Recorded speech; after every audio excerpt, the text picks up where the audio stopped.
Thanks, Riaz. Good morning at 7:31. WorkSafe BC is investigating an accident at a construction site in downtown Vancouver. A beam fell from the Telus Garden Tower late yesterday afternoon, hitting a worker.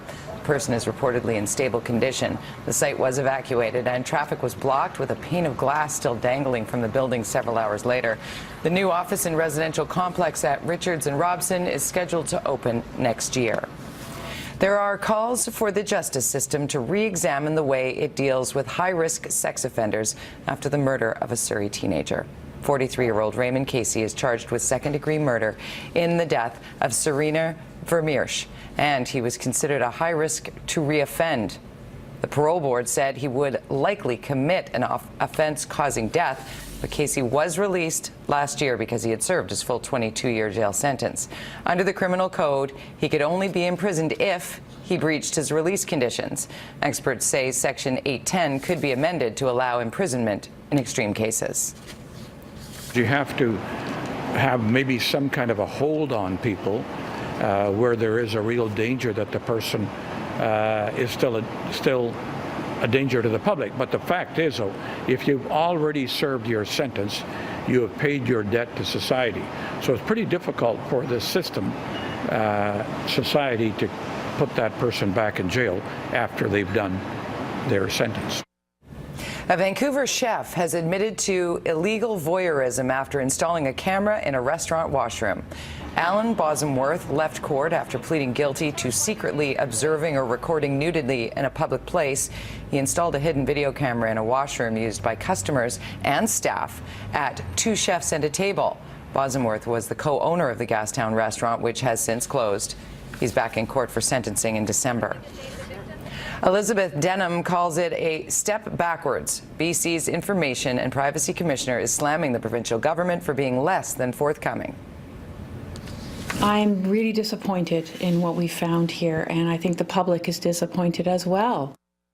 Denham says government workers, including those in the Premier's office, have been mass deleting their email. The Privacy Commissioner wants an archiving system to ensure access to those messages.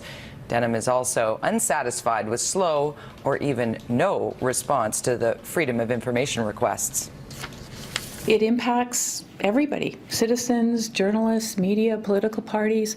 All of us are affected in this lack of performance and timeliness. The government is legally obligated to respond to information requests within 30 days. Denham says successful response time has dropped significantly to 74%. Police are investigating after a teenager was stabbed to death at a Toronto high school.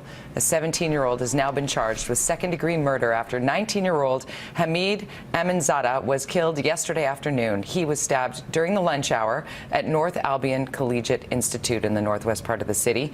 Police say it happened when he intervened in a fight in a school hallway. Rob Ford has been released from hospital after undergoing an intense round of chemotherapy. The mayor of Toronto is now recovering at home before beginning another round of chemo next month. The treatment is targeting a cancerous tumor in his abdomen. The diagnosis forced him to drop his re-election bid. His brother Doug Ford, who's now running in his place, attended his first mayoral debate last night. To eradicate war at its most fundamental source, and that is the corruption of young minds by violent ideology.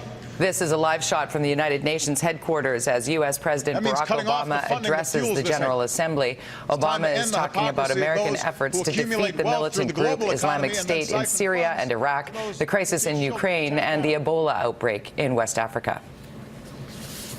For while small gains can be won at the barrel of a gun, they will ultimately be turned back if enough voices support the freedom of nations and peoples to make their own decisions.